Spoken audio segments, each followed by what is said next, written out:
इस प्रोग्राम में एक दफ़ा फिर आपको खुशामदीद कहते हैं। नाज़रीन, सेठी साहब ये अपने ISI चीफ के एक्सटेंशन की बात तो करी, तो कुछ और भी एक्सटेंशन एक्सपेक्टेड हैं आर्मी की इस साल? देखिए अभी कुछ जनरल कियानी ने एक्सटेंशंस तो की हैं ना। एक तो वो पेशावर कोर कमांडर की थी वो मेरा ख्याल है साल की थी, मगर 5-6 महीने के बाद वो अब रिटायर हो गए। जनरल कियानी को मिलेगी खुद? जनरल कियानी को अगर प्राइम मिनिस्टर साहब प्रेसिडेंट साहब चाहेंगे तो मिल सकती। क्या वो चाहेंगे? मुश्किल है इस वक्त कहना। दूसरी बात यह है कि क्या जनरल कियानी चाहेंगे कि उन्हें एक्सटेंशन मिले।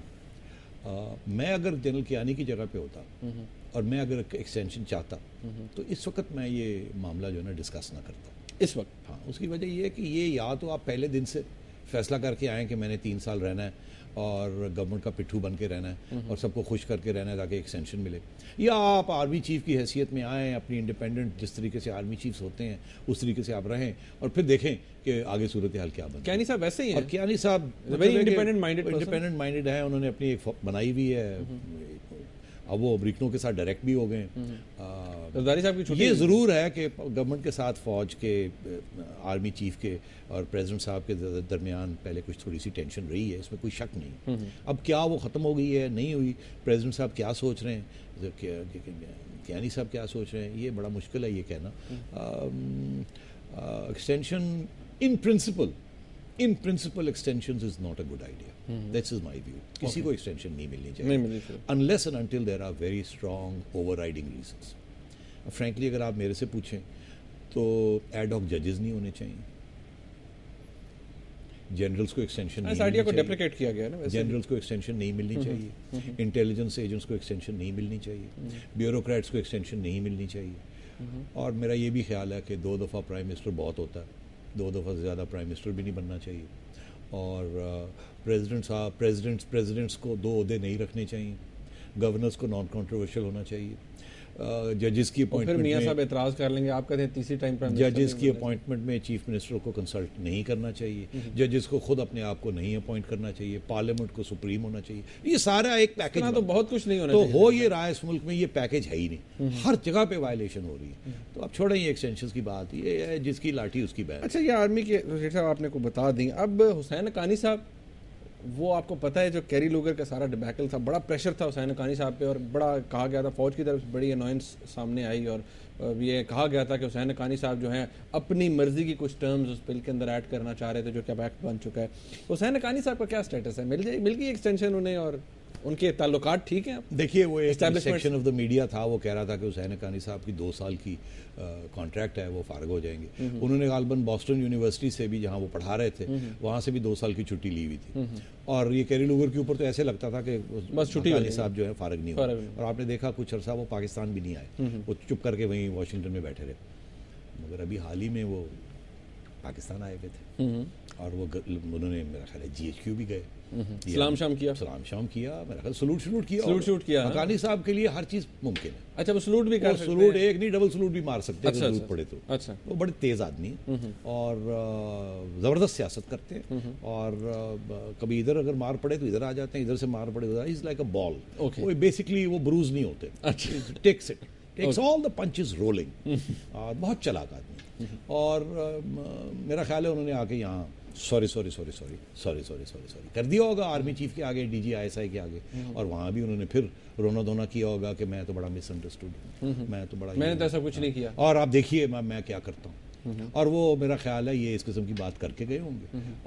और बात ये है कि एक्चुअली वो देखिए, मुहिब्बुल वतनी के ऊपर तो किसी को शक नहीं होना चाहिए ना, आप पे, मेरे पे, हुसैन हक्कानी पे, DG ISI पे, जरदारी साहब पे, नवाज शरीफ साहब पे, राना सनाउल्लाह पे, गवर्नर साहब पे। Actually we are all Pakistanis, we love our country, मगर हम करते रहते हैं ना वो सारा वक्त। तो हक्कानी साहब भी करते हैं, और मेरा ख्याल है उन्होंने आके यहाँ मरम पट्टी कर ली है और यहाँ लोगों से मना लिया उनको कि यार थोड़ी सी एक्सटेंशन दे दें, देखिए मैं आपका क्या काम करता हूँ। और मेरा ख्याल है उनकी, अब आप देखिएगा वो कितना फौज के हक में बोलेंगे, और वो जो एक दाग लग गया है इसको रिमूव करने की कोशिश। पीपल्स पार्टी ने रिकॉर्ड कायम कर दिया ना सॉरी करने का। हाँ, उनके लॉ मिनिस्टर भी सॉरी करते रह गए, अटॉर्नी जनरल भी करते रह गए, लॉ सेक्रेटरी भी करते रह गए, मेरा ख्याल है खुद भी करते रह गए, जरदारी साहब भी करते रहे। पीपल्स पार्टी का तो नाम ही अब सॉरी पार्टी होना चाहिए। जरदारी साहब, मैं कराची के हवाले से भी हम बात करते हैं कि MQM और PPP की वहाँ पर क्या हालात हैं, लेकिन कुछ SMS आए हैं, मैं आपसे पूछना चाहूँगा, लोग पूछ रहे हैं आपसे। एक तो ये कि इमरान खान साहब के हवाले से शोएब साहब हैं, उन्होंने हमें मैसेज किया कि सेठी साहब ये बताइए कि क्या वो एक रेवोल्यूशनरी लीडर हैं या बन जाएंगे, या इमरान खान साहब is living in fools paradise? नहीं, देखिए, ना वो रेवोल्यूशनरी लीडर हैं, ना ही वो फूल्स पैराडाइज में रह रहे हैं। अच्छा। एम्बिशियस शख्स हैं। अच्छा। वो अपनी सियासत करने की कोशिश कर रहे हैं, साथ साथ अपनी एक सोशल ज़िंदगी भी है उनकी, उसको भी चला रहे हैं। वो कोई लंदन में होती है, कभी स्पेन में होती है, कभी कहीं होती है, वो साथ साथ चल रही है। यहाँ वो आके अपनी सियासत भी कर रहे हैं, और मेरा ख्याल है इसीलिए कामयाब नहीं हो रहे कि आप दो जिंदगियां एक वक्त नहीं बसर कर सकते इस तरीके के साथ। हमारे सियासतदान दो से ज़्यादा करते हैं आमतौर मगर वो पब्लिक में एक ही कोशिश सेठी साहब, ये एक मैसेज है हमें, ये कुछ शेरदिल साहब हैं लाहौर से, उन्होंने कहा कि सेठी साहब, you always do चित्रौल of politicians. Can you muster the courage to say anything about army and judiciary's corruption? यार, ये आपने गूगली करा दी। गूगली क्या, जो सवाल लिखा हुआ है मेरे पास रिकॉर्ड है, मैं को अपनी तरफ से थोड़ी कह रहा हूँ। देखिए, जुडिशरी के बारे में आप फॉर्मली तो कानून मुझे प्रोटेक्ट करता है, मैं कह ही कुछ नहीं सकता।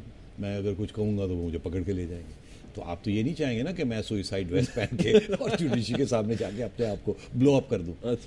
इसमें कोई शक नहीं है, जुडिशरी में बहुत मैसिव करप्शन है, massive, from the lowest to the highest levels. Okay, कौन करप्ट है कौन नहीं है, अगर एविडेंस आए तो हम पेश करते हैं। आपको याद होगा जनरल मुशर्रफ ने भी चीफ जस्टिस साहब के खिलाफ पूरी फाइल चलाई थी, ठीक है, मगर आवाम ने कहा नहीं, दिस नॉट एक्सेप्टेबल, बकवास है सारा, ठीक है ना। आपको पता है कि एक जज, सेशन जज, 30,000 रुपया उसको मिलता है, 40,000 रुपया मिलता होगा, वो अरबों रुपए के फैसले करता है। आपका ख्याल है वो अपने बच्चे अच्छे स्कूल में भेज सकता है 40,000 रुपये?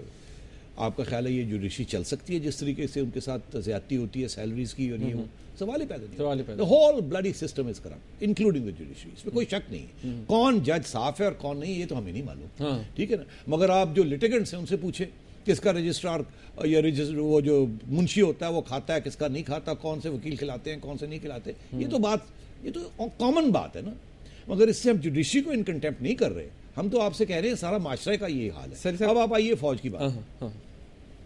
मुझे नहीं समझ आती ये जर्नैल हमारे BMWs कैसे चलाते हैं, मुझे नहीं समझ आती। इतने बड़े घर इनके, आप किसी रिटायर्ड जनरल के, लेफ्टिनेंट जनरल के घर चले जाएं, वो बिजनेसमैन से भी ज्यादा जबरदस्त घर होते हैं, ये कहाँ से आती है? लेविश स्टाइल होते हैं। फिर ये डिफेंस सोसाइटीज बनती हैं, फिर ये उनके अंदर क्या होता है क्या नहीं होता, और फिर ये डिफेंस कॉन्ट्रैक्ट्स होते हैं, कोई टैंक खरीदे जा रहे हैं, कोई ये खरीदा जा रहा है, किकबैक्स भी ली जाती है, दुनिया जान की चीजें होती हैं। मगर बात क्या है, बात ये है कि फौज की जो एक्टिविटीज हैं वो क्लोज्ड है, वो फाइल नजर नहीं किसी को आती। सियासतदान एक दूसरे के खिलाफ सारी फाइलें चलाते रहते हैं। आज आपने देखा, कल हमने राना सनाउल्लाह साहब के ऊपर डर्ट मिली, आज हमें गवर्नर साहब के ऊपर डर्ट मिल गई, ठीक है। फौज में ये नहीं होता, फौज में डर्ट अंदर ही रहती है। सेठी साहब, यहाँ पर हम एक ब्रेक लेते हैं नाज़रीन, और ब्रेक के बाद जब हम वापस आएंगे तो आपकी लाइव कॉल्स भी लेंगे, SMS भी आपकी पढ़ेंगे, हमारे साथ रहिएगा।